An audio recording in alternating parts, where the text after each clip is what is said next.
வரலாறு படைப்போம் 67 மாதிரி 77 மாதிரி அண்ணா எம்ஜிஆர் போல என் கட்சியும் வரலாறு படைக்கும் அப்படின்னு விஜய் சொல்லியிருக்கிறாரு. அவருடைய தன்னம்பிக்கையோட வெளிப்பாடுன்னு பார்க்குறீங்களா? அரசியலில் அதற்கான ஸ்கோப் இருக்குன்னு நினைக்கிறீங்களா திரு முத்தரசன்? விஜய் கட்சி ஆரம்பித்து ஓராண்டு ஆகிறது. அவர் கருத்தை சொல்கிறாரு. அவர் நிறைய கனவுகளை காணுகிறார். அவர் தமிழ்நாட்டின் முதலமைச்சராக வர வேண்டும் என்று விரும்புகிறார், ஆசைப்படுகிறார். ஆனால் அவர் ரெண்டை ஒப்பிடுகிறார். ஒன்று 67 தமிழ்நாட்டில் ஏற்பட்ட மாற்றத்தை பற்றி குறிப்பிடுகிறார். 67 என்று அவர் குறிப்பிடுவது 67ஆம் ஆண்டு திராவிட முன்னேற்ற கழகம் ஆட்சி அமைத்தது, அண்ணா முதலமைச்சரானார். ஆனால் திராவிட முன்னேற்ற கழகம் தொடங்கி முதல் பொதுத் தேர்தல் 52 அது போட்டியிடலை, இது எல்லாருக்கும் தெரியும். 57 போட்டியிட்டு 15 இடங்களில் வெற்றி பெற்றது. 62 வெற்றி பெற்று 5 ஆண்டில் 50 இடங்களை பெற்று எதிர்க்கட்சியானது. 67 ஆட்சி அமைத்தது.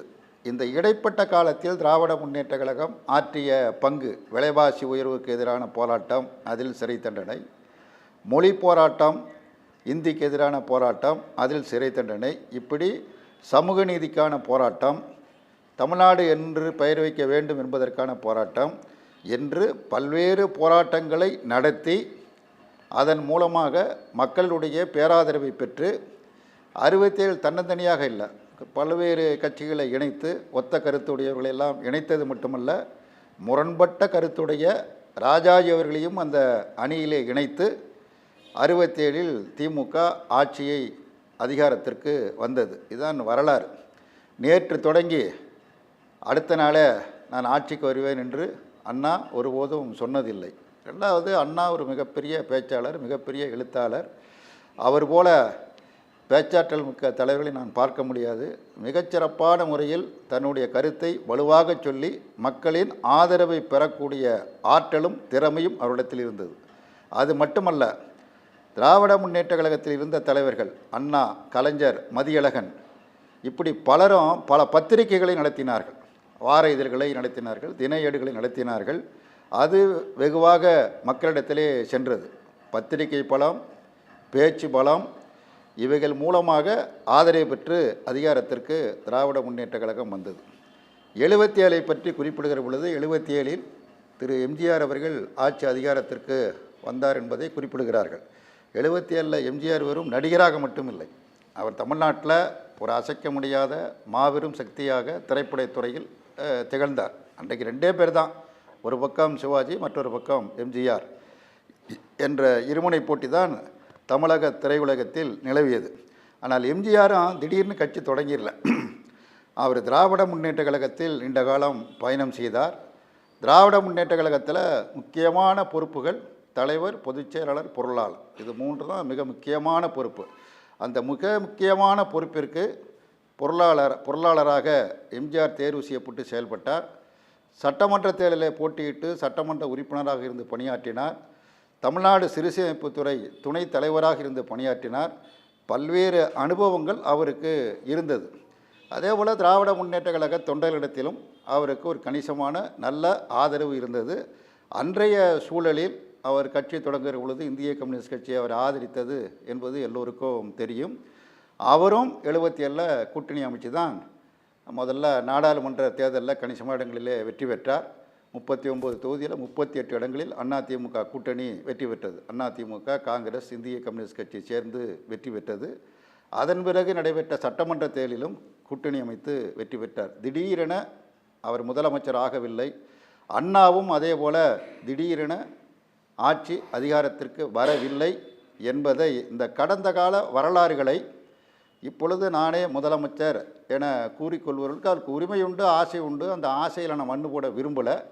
ஆனால் 67 தேர்தலையும் 77 தேர்தலையும் ஒப்பிட்டு அதே போல் 2026 நடைபெறக்கூடிய தேர்தலில் ஒரு மாபெரும் மாற்றம் ஏற்படும் என்கிற அந்த கனவு, அதற்கு சொல்லப்படுகிற உதாரணங்களும் காரணங்களும் ஏற்புடையது அல்ல, அவ்வளவு எளிதல்ல. ஒரு மக்களின் ஆதரவை பெறாமல் எந்த ஒரு கட்சியும் ஆட்சி அதிகாரத்திற்கு வந்துவிட முடியாது. அது அவ்வளவு எளிதானது அல்ல. அது ஒரு கடினமான முத்தரசன் பாதை. அவர் வந்து மக்களின் எம்ஜிஆரும் ஆதரவை அல்ல பெற வேண்டும் அண்ணாவும் அல்ல. என்பதனால் அண்ணா ஆட்சியை பிடிக்கிறதுக்கு அத்தனை ஆண்டு காலம் ஆனது. எம்ஜிஆரும் அரசியல்ல சினிமால மட்டும் இல்ல அரசியலும் நெடுங்காலம் இருந்ததால் அவரால ஒரு பெரிய கூட்டணியை அமைத்த பிறகுதான் அமைக்க முடிஞ்சதுன்றீங்க. நான் 67 77 மாதிரி ஆட்சி மாற்றம் சாத்தியமில்லை அப்படின்ற ஒரு இடத்துக்கு வர்றீங்க. ஆனால் விஜய் இன்று சொல்வது கடந்த ஒரு பேச்சு அப்படின்னு எடுத்துக்கிட்டீங்கன்னா அவர் சொன்னது வந்து ஒரு கூட்டணி ஆட்சியை நாங்க அமைப்போம், எங்க தலைமையில கூட்டணி அமைப்போம் சொன்னார். இப்போதும் அதே நிலைப்பாடு தான். அவர்தான் முதலமைச்சர், அவரை முதலமைச்சர் ஆக்குறதுக்காக தான் நாங்க இப்ப வேலை செஞ்சிட்டு இருக்கிறோம். இப்போ எதிர்க்கட்சியாக செயல்படுறோம், எதிர்க்கட்சி தலைவரே அவர்தான் என்று அவர் கட்சியில இன்னொருத்தர் பேசுறார். 45 எம்எல்ஏ சீட்டுக்காக நாங்க வந்து போய் நிக்க மாட்டோம், ஆட்சி மாற்றம் தான்ற ஒரு இடத்துக்கு வர்றாங்க.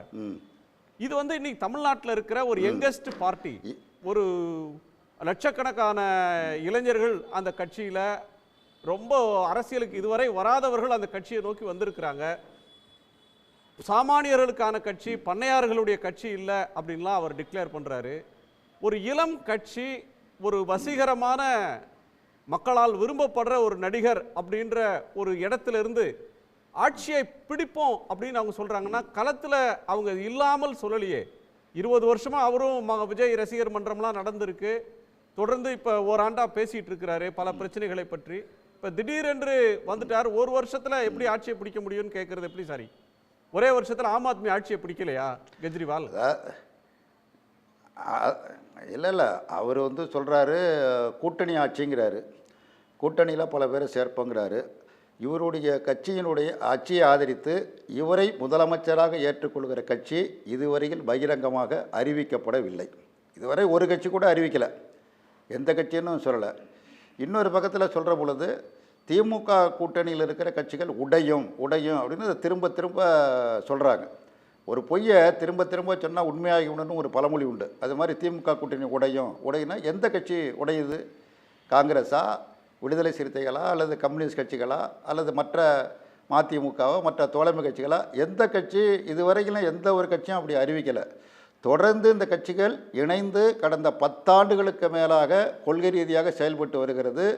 ஒவ்வொரு இயக்கத்திலும் அது பங்கேற்கிற பொழுது இந்த அணி தொடரும் என்று இந்த கூட்டணி கட்சியினுடைய தலைவர்களால் அனைவராலும் திரும்ப திரும்ப சொல்லப்படுகிறது. ஆக இந்த அணியிலிருந்து வருவதற்கு எந்த ஒரு கூட்டணியும் தயாராக இல்லை. இந்த கூட்டணி பலப்பட வேண்டாம், இதுதான் தமிழ்நாட்டிற்கு உகந்தது என்று வலியுறுத்தி வருகிற நிலையில் இவர் முதலமைச்சராக ஏற்றுக்கொள்கிற கட்சி எது? அதிமுகவா, அல்லது பாஜகவா, அல்லது பாமகவா, அல்லது தேமுதிகவா? எந்த அரசியல் கட்சி விஜயை நாங்கள் முதலமைச்சராக ஏற்றுக்கொண்டு அவரோடு கூட்டணி சேர்வோம் என்று இதுவரையில் எந்த கட்சியும் அறிவிக்கவில்லை. அந்த கட்சி தொண்டர்கள்ட்ட நான் தான் முதலமைச்சர் என்று சொல்லிக் கொள்வதற்கு அவருக்கு உரிமை உண்டு. அதை கேட்டு அந்த கட்சி தொண்டர்கள் ஆரவாரம் செய்து கைத்தட்டுவதற்கும் அவர்களுக்கும் உரிமை உண்டு. அதை நான் மறுக்கலை. ஆனால் நான் தான் முதலமைச்சர், நான் கூட்டணி அமைப்பேன் என்று சொல்வதற்கு எந்த முகாந்திரமும் இதுவரையில் ஏற்படவில்லை.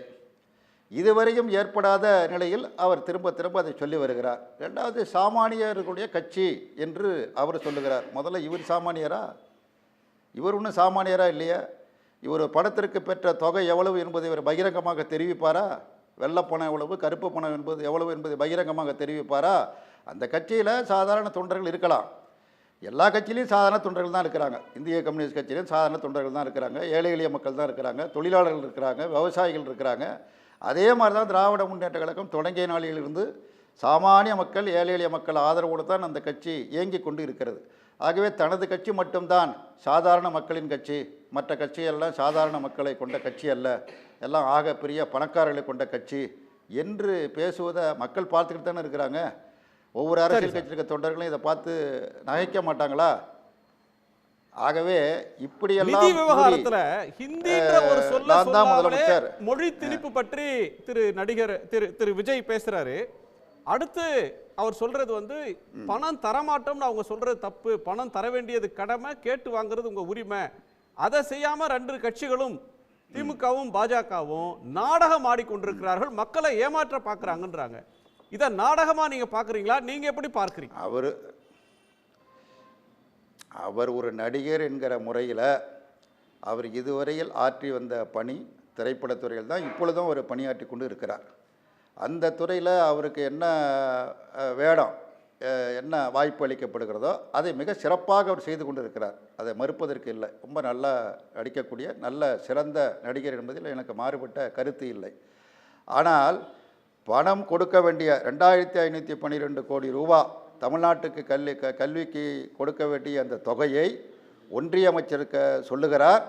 மும்மொழி கொள்கையை ஏற்றுக்கொண்டால்தான், தேசிய கல்விக் கொள்கை ஏற்றுக்கொண்டால்தான் நான் கொடுப்பேன், இல்லை என்றால் கொடுக்க முடியாது, அப்படி கொடுப்பதற்கு சட்டத்தில் இடமில்லை என்று பகிரங்கமாக அவர் தெரிவிக்கிறார். மாநில அரசு அந்த நிதியை பெறுவதற்கு போராடுகிறது. தேசிய கல்விக் கொள்கையை நாங்கள் ஏற்க மாட்டோம். ஒன்றிய கல்வி அமைச்சர் சொல்கிறார், நாங்கள் 5000 கோடி தர்றங்கிறாரு. நீ 10,000 கோடி கொடுத்தாலும் தேசிய கல்விக் கொள்கையை நாங்கள் ஏற்க மாட்டோம், மும்மொழி கொள்கையை ஏற்க மாட்டோம் என்று தமிழ்நாடு முதலமைச்சர் சொல்கிறார். தமிழ்நாடு அரசு சொல்கிறது. இது தமிழ்நாடு முதலமைச்சர், தமிழ்நாடு அரசு அல்லது திமுக பிரச்சனை அல்ல, ஒட்டுமொத்த தமிழ்நாட்டு மக்களுடைய பிரச்சனை. அவர்கள் கொடுக்க மறுக்கிறார்கள். கொடுக்க மறுப்பதை கண்டிப்பதற்கு பதிலாக நீங்கள் கேட்டு இவர்கள் உரிமையை பெற வேண்டும், 2 பேரும் நாடகம் ஆடுகிறார்கள் என்று சொல்வது ஏற்புடைய கருத்தல்ல. 2 பேரையும் எப்படி சமமாக ஒன்றாக்க முடியும்? அடிக்கிறவனையும் அடி வாங்குறவனும் ரெண்டும் ஒன்று தான் என்று விஜய் சொல்லுகிறார். ஓங்கி அடிக்கிறான் அவனும் ஒன்று தான், மோசமாக பலமாக அடிபடுகிறவன் ஒன்று தான் என்று சொல்வதை எப்படி யதார்த்தமாக ஏற்க முடியும்? யதார்த்தத்திற்கு புறம்பான கருத்தை சொல்லுகிறார். அவருக்கு துணிவு இருந்தால் ஒன்றிய அரசாங்கத்தை பகிரங்கமாக அவர் கண்டிக்க வேண்டும். ஒன்றிய அரசு இப்படி நிபந்தனை விதிப்பது சரியல்ல, அந்த நிதியை உடனடியாக தமிழ்நாட்டிற்கு வழங்க வேண்டும் என்று அவர் துணிச்சலாக சொல்ல வேண்டும். அதிலிருந்து அவர் நழுவுகிறார். கழுவிய மீனில் நழுவுன மீன் மாதிரி நழுவி செல்கிறார். நழுவி சென்று என்ன சொல்கிறாருன்னா, அவங்க கொடுக்க மாட்டேங்கிறாங்க, இவங்க கேட்குறாங்க, 2 பேரும் சேர்ந்து நாடகம் ஆடுகிறார்கள், 2 பேரையும் எப்படி சரிசமமாக எப்படி பார்ப்பது? இதிலிருந்து அவருடைய கொள்கை நிலை என்ன என்பதை நம்மால் புரிந்து கொள்ள முடிகிறது. தெளிவில்லை இந்த கொள்கையில் அவருக்கு. இந்த தேசிய கல்விக் கொள்கை குறித்தும் மும்மொழி கொள்கை ஏற்றுக்கொள்வது ஒரு தெளிவான அரசியல் திணிப்ப, எந்த மொழி திணிப்பையும் ஏற்றுக்க மாட்டோம் அப்படின்னு தானே அவர் சொல்றாரு. அதுல ஒரு தெளிவு இருக்கிற மாதிரி. மும்மொழி கொள்கையை ஏற்க மாட்டோம், தேசிய கல்விக் கொள்கையை இல்ல ஏற்க மாட்டோம் அப்படின்னு சொன்னா அப்ப அவர் ஒன்றிய அரசாங்கத்தை தானே கண்டிக்கணும். நீங்க இப்படி திணிப்பது சரியல்ல, நிதியை கொடுங்கன்னு தானே சொல்லணும். நிதியை கேட்கிறவரையும் நிதியை கொடுக்க மறுக்கிறவரையும் 2 பேரையும் சமமாக பார்ப்பது எப்படி? இங்கே தான் ஊசலாட்டம். அவர் சொல்றாரு, நாங்கள் இந்தியை ஏற்கவில்லை, மும்மொழி கொள்கையை ஏற்கவில்லை, இருமொழி கொள்கை தான், தேசிய கல்விக் கொள்கை ஏற்கவில்லை என்று சொல்லிவிட்டு அடுத்தவர் என்ன சொல்கிறாரு, அவங்க கொடுக்க மாட்டேங்கிறாங்க, அவர்கள் கொடுக்க வேண்டும், இவர்கள் கோரி பெறணும், 2 பேரும் நாடகம் ஆடுகிறார்கள் என்று 2 பேரையும் சமநிலைப்படுத்துவது இங்கே தான் குழப்பம் வருகிறது. இங்கே இடத்துல குழப்புறார். அதாவது திமுகவை ஆதரிக்க வேண்டியதில்லை, திமுகவை அரசியல் ரீதியாக எதிர்ப்பது அவருடைய ரைட்டு, அவருடைய உரிமை, அதை நான் மறுக்கலை. ஆனால் இந்த இடத்தில் தவறு செய்வது யார்? உண்மையான குற்றவாளி யார்? உண்மையான குற்றவாளி ஒன்றிய அரசு தான். ஒன்றிய அரசு ஒரு எதேச்சகார அரசாக செயல்படுகிறது. ஏதோ மன்னராட்சி என்கிற முறையில் அது செயல்பட்டு கொண்டு இருக்கிறது. மன்னர் கொடுக்க முடியாதுங்கிறாரு. மாநில அரசு என்ன ஒன்றிய அரசாங்கத்திற்கு கட்டுப்பட்ட அரசுகளா? இவங்க என்ன குறுநில மன்னர்களா? அவங்க சொல்கிறதெல்லாம் கேட்கணுங்கிறதுக்கு அவங்க கொடுக்க மறுப்பது அரசியல் ரீதியாக தவறு. அவர் சொல்கிறாரு, ஒன்றிய கல்வி அமைச்சர் சொல்கிறாரு, சட்டத்தில் இடம் இல்லைங்கிறாரு. எந்த சட்டம் சொல்லுது மும்மொழி கொள்கையை ஏற்றுக்கொண்டால் தான் நிதி கொடுக்க வேண்டும் என்று எந்த சட்டம் சொல்லுகிறது என்று முதலமைச்சர் உங்களை போலவே திரு முத்தரசன், உங்களை போலவே திரு சண்முகம் சிபிஎம் தலைவர் மாநில செயலாளர் சொல்றாரு, பிஜேபியை பேசும்போது மட்டும் பூடகமாவும் பதுங்கியும் பேசுறாரு. எப்ப ஆரம்பத்தில் பேசும்போது பாசிசம் பாயாசம்னா ஏதோ கொஞ்சம் அரசியல் புரிதல் இல்லாம பேசுறாருன்னு நினைச்சோம். இப்ப மீண்டும் அதையே பேசுகிறார். பாயாசம் பாசிசம்னு. பாசிசம்ன்றது பயங்கரமானது, படுகொலை கூட செய்யும். பாய்சன்றது, பாயாசம் அப்படி கிடையாது, சுவையானது, உடல்நலத்துக்கு நல்லதுன்றாரு. இது பிஜேபியை எதிர்க்க தயங்குறாருன்ற ஒரு ஆர்கியூமெண்ட்டை நீங்க ஏத்துக்கிறீங்களா? அதாவது பாசிசம் என்பதற்கான பொருளை விஜய் அவர்கள் கற்றுக்கொள்ள வேண்டும். குறிப்பாக 2ஆம் உலக போர் குறித்தும் ஹிட்லர் மேற்கொண்ட நடவடிக்கைகள் குறித்தும் ஏராளமான புத்தகங்கள் தமிழிலேயே வந்திருக்கின்றன. அதை வாங்கி அவர் தயவு செய்து படிக்க வேண்டும். அந்த 2ஆம் உலக போரில் பாசிசம் வெற்றி பெற வேண்டும் என்பதற்காக ஹிட்லர் மேற்கொண்ட அந்த தவறான கொள்கையை, அந்த தவறான முயற்சியை எதிர்த்து போராடி 2 கோடி பேர் உயிர் பலி கொடுத்திருக்கிறார்கள். 2 கோடி பேர், ஒருவர் இருவர் அல்ல. சோவியத் நாட்டைச் சேர்ந்த செங்கேனை படை 2 கோடி பேரை உயிரிழப்பு செய்து மகத்தான சாதனை படைத்து உலகத்தின் ஜனநாயகத்தை காப்பாற்றியது. இதை தெரிந்து கொள்ள வேண்டும். பாசிசத்தை போய் பாயாசம் என்ற ஒரு தொடக்கத்தில் குறிப்பிட்டார். இப்பயும் திரும்ப திரும்ப அப்படியே தான் சொல்லுவது மாதிரி தெரிகிறது. அது எப்படி பாயசமாக இருக்க முடியும்? பாசிசம் என்பது மாற்று கருத்தை ஏற்காது. பாயசம் என்பது கடுமையான அடக்குமுறையை மேற்கொள்ளும். பிற கட்சிகளை அனுமதிக்காது. மாற்று கருத்தை ஏற்காது, பிற கட்சிகளையும் ஏற்காது. ஒரே கட்சி ஆட்சி முறை, இதுதான் பாசிசம். அந்த பாசிசம் குறித்து சொல்லுகிற பொழுது திரு விஜய் அவர்கள் அதை பாயாசம் என்கிறார். பாயாசமும் பாயசமும் ஒன்றா? இந்த ரெண்டுக்கும் உள்ள வேறுபாடு, இடைவெளி, அதை புரிதலில் இருக்கிற பிரச்சனையா அல்லது எழுதி கொடுத்தவர்கள் தவறாக எழுதி கொடுத்து விட்டார்களா என்று தெரியவில்லை. திமுக ஆட்சியையும் அது பாசிஸ்ட் அரசு அப்படின்ற கோணத்துல சொல்றாரு அப்படின்ற ஒரு இடத்தை தான் நாம புரிந்து கொள்ள வேண்டியிருக்கிறது. நன்றி திரு முத்தரசன். உடனுக்குடன் செய்திகளை தெரிந்து கொள்ள சன் நியூஸ் பெல் ஐகானை கிளிக் பண்ணுங்க.